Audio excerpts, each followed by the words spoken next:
Hola, soy Nico y te apuesto a 10 soles a que estás viendo este video gracias a que está funcionando bien tu Roblox Digital. Bueno, ya me presenté, soy Nicolás Alejandro Martínez Villena, estudiante de primer ciclo de psicología en la Universidad Continental, y hoy les voy a pasar a explicar las diferentes áreas del cerebro, cómo estas funcionan y cómo se relacionan con los diferentes procesos psicológicos que existen. Para empezar, quisiera que imaginen que hemos partido nuestro cerebro, que hemos hecho un corte, una división sagital, y que estamos viendo una parte, la mitad, ¿no? Para que podamos entender bien esta maqueta. Estamos viendo ahorita el hemisferio derecho de nuestro cerebro. ¿Qué pasa? Que en nuestro hemisferio, que nuestro cerebro en sí, se divide en tres partes. Y primero, lo que viene a ser el cerebro anterior, todo esto, lo que tiene abajo del cerebro, ¿qué más? El cerebro medio, que está por aquí, que forma solo esta partita, y finalmente el cerebro posterior. Vamos a empezar primero por el cerebro anterior. El cerebro anterior es toda esta parte grande que es la corteza cerebral. Luego sigue el cuerpo calloso, por aquí. Le sigue también el sistema límbico. Finalmente tenemos la corteza cerebral, el cuerpo calloso, el sistema límbico y el tálamo. Ahora, en el cerebro medio tenemos la formación reticular, y en el cerebro posterior, estructurado por tres partes diferentes, que son primero la protuberancia, que está por aquí, el bulbo raquídeo y el cerebelo. Ahora se estaban preguntando, todo lo que les he mencionado, ¿para qué sirve? ¿O qué función tiene? Bueno, hay que empezar primero por el cerebro posterior. Como ya les había mencionado hace un momento nomás, el cerebelo, la protuberancia y el bulbo raquídeo. El bulbo raquídeo, ¿para qué nos sirve? Nos sirve para aquellas conductas autónomas o comportamientos autónomos que de hecho hacemos. Por ejemplo, cuando dormimos, nosotros seguimos respirando, nuestro corazón sigue latiendo. Eso es autónomo, o sea, sigue a pesar de que estamos inconscientes y no lo hacemos de manera manual, por así decirlo. Luego el de seguir la protuberancia. Acá, como les había mencionado al principio, nuestro cerebro está partido a la mitad. Estamos viendo la mitad derecha.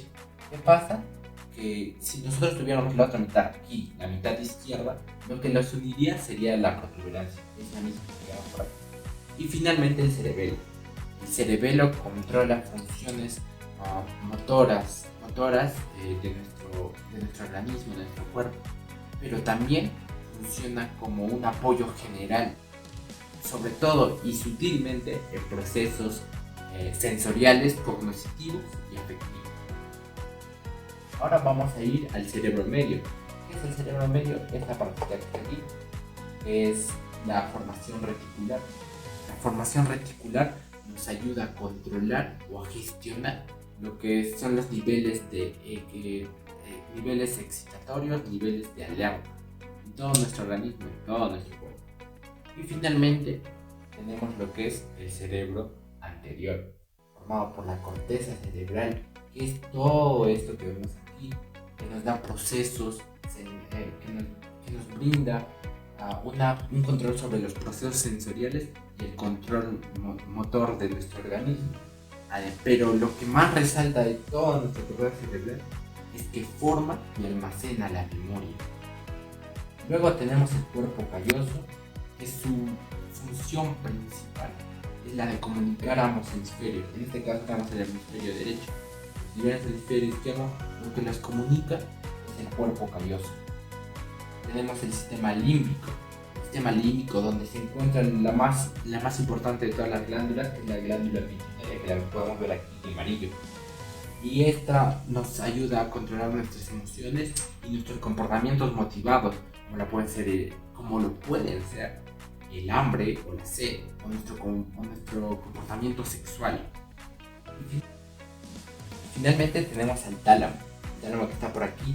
¿De qué se encarga el tálamo? El tálamo es un puente entre la información que va entrando y la corteza cerebral, que después esa información va a pasar a ser memoria. Y hemos resuelto todos los componentes del cerebro. Ahora vamos a hablar de algunos de estos específico, en este caso la corteza cerebral, que en sí tiene 4 lóbulos, que son las 4 partes que lo conforman.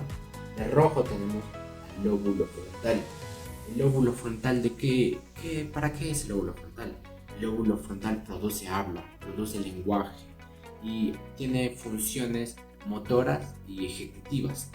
Además de que aquí en el lóbulo frontal, como este es el hemisferio derecho, no está. Pero si estuviera en el hemisferio izquierdo, estuviera aquí, por estas partecitas, el área de Broca. El área de Broca es importantísimo porque nos ayuda a producir lenguaje, nos ayuda a hablar, al lenguaje hablado.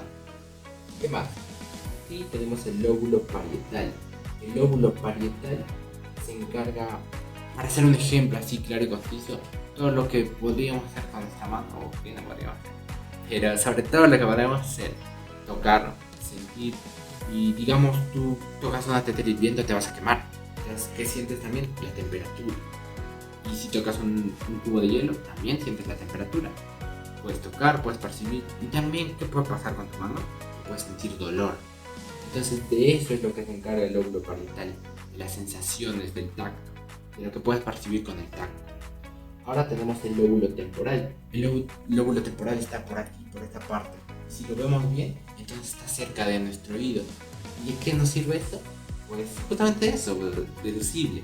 Es el lóbulo temporal nos ayuda a recibir, a comprender la información, a captar los sonidos, el lenguaje, el habla, todo eso que nosotros captamos con los sonidos, con el oído.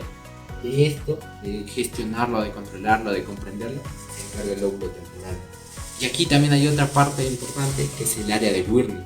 El área de Wernicke y el área de Broca están en sí, digamos, relacionados. Porque mientras que el área de Broca era para hablar, para producir lenguaje hablado, el área de Wernicke es para comprender ese lenguaje hablado. Y finalmente tenemos el lóbulo occipital. El lóbulo occipital está hasta atrás de nuestro cerebro, casi en la nuca, y es una contradicción porque se relaciona con la vista, con lo que nosotros captamos, la forma, los colores, las figuras, todo eso que nosotros vemos en cualquier momento, con eso se relaciona el lóbulo occipital. Eso es básicamente todo lo que es la corteza cerebral. Ahora vamos a pasar a hablar sobre el sistema límbico. El sistema límbico es aquel que controla nuestras emociones, lo que les dije antes, nuestros comportamientos motivados, nuestra hambre, nuestra sed, nuestro comportamiento sexual, todo eso está en el sistema límbico. ¿Y qué partes están en el sistema límbico? Primero está el tálamo, el hipotálamo, la glándula pituitaria y el hipocampo. ¿El tálamo de qué nos sirve? El tálamo, ya les había dicho, es un puente que la información la pasa a la corteza cerebral. El hipotálamo es aquel que nos regula las emociones, lo que sentimos, lo que pensamos y todo eso. Y sobre todo también segrega o secreta la glándula pituitaria, la fundamental de todas las glándulas. ¿Por qué? Porque gestiona las demás de todo el sistema endocrino. Y finalmente el hipocampo. El hipocampo, básicamente ahorita está funcionando mi hipocampo. ¿Por qué? Porque es ahorita lo que está pasando ahora, lo que estoy diciendo ahora, todo lo que estoy diciendo ahora, controlado básicamente por el hipocampo. Además del aprendizaje y en base de lo que nosotros aprendemos a diario, ya sea experimental o empíricamente. Ya hemos repasado todo lo que es el cerebro, sus componentes, la corteza cerebral, el sistema límbico. ¿Qué nos falta? Exacto, nos faltan los procesos psicológicos. ¿Qué pasa? Que vamos a descubrir unos 3 procesos psicológicos. Primero vamos a hablar del lenguaje, un proceso psicológico importantísimo. ¿En dónde se da el lenguaje? Entre el lóbulo frontal y el lóbulo temporal. Entre estos dos lóbulos tienen 2 áreas de las más importantes de todo el cerebro. El área de Broca, el lóbulo frontal, y en el lóbulo temporal es el área de Wernicke. Estas 2 áreas se encuentran en el hemisferio izquierdo, están totalmente relacionadas. ¿Por qué? Porque mientras una habla, mientras uno produce el habla, el otro escucha, el otro comprende esa información hablada. ¿Qué pasa? Que si hay un trastorno de lenguaje que se llama afasia, lo que sucede es que nosotros, ya sea en el área de Broca o en el área de Wernicke, vamos a empezar a tener comportamientos extraños. ¿Cómo cuáles? Me preguntarán. Entonces yo les podría responder. ¿Qué tal si yo les digo, yo querer explicar cómo hacer, ¿entiendes? No tiene coherencia, no tiene sentido, no lo estoy conjugando el verbo. Eso es lo que pasa en el área de Broca, cuando tenemos a fase. Y en el área de Wyrm, ¿qué les puedo decir? Por ejemplo, cuando alguien te dice, voy a amarte, yo voy a amarte, y tú escuchas y dices, me va a amarrar, voy a amarrarte, ¿entiendes? Hay una contradicción ahí. ¿Por qué? Porque no está funcionando bien estas dos áreas que están en estos dos lóbulos. Ahora, otro proceso psicológico que pasa es el de la percepción, de cómo vemos las cosas, todo eso. ¿Y dónde está esa vista, todo eso? En el lóbulo occipital. En el lóbulo occipital, que está conectado con nuestros ojos, por cierto. Se pueden dar casos extraños como el daltonismo. ¿Por qué? Porque como les había hablado hace un rato, el lóbulo occipital nos hace captar el color, las formas y la figura. Y si nos hace captar el color, si el lóbulo occipital no está funcionando de manera adecuada, ¿qué nos puede hacer? Puede hacer cambiar de ver. Por ejemplo, esto que es verde lo puedes ver rojo, y este que está rojo lo puedes ver verde. O un rubí lo ves como esmeralda y un esmeralda como un rubí. ¿Entiendes?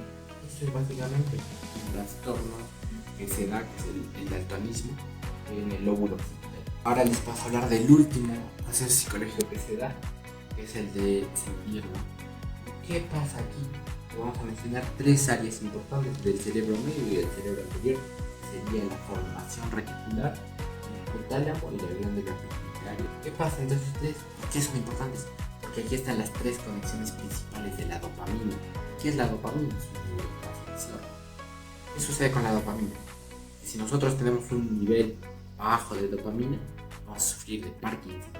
¿Qué es el Parkinson? Una enfermedad que te genera dolor, que no puedes dormir, que empieza con los músculos, que deteriora tus músculos, y básicamente es una enfermedad. Y por el contrario, si está subida, ¿de qué trata? ¿Qué empieza a generar? Esquizofrenia.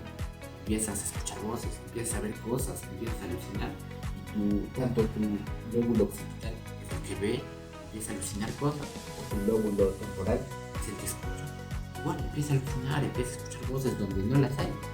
Y cuando tú estás en esquizofrenia, tú obviamente vas a ir a un médico, un psiquiatra, que te va a dar un tratamiento farmacológico para que esos neurotransmisores de la dopamina bajen, o claro, si tienes esquizofrenia, seguro están altos, entonces para que bajen. Es todo lo que les quería explicar. Les agradezco mucho de su atención. Les recuerdo, quería decírselo como dato curioso. Si alguien les dice que les ama con todo el corazón, no le crean. Que no amas con todo el corazón, sino amas con todo el sistema límbico. Eso fue todo, muchas gracias.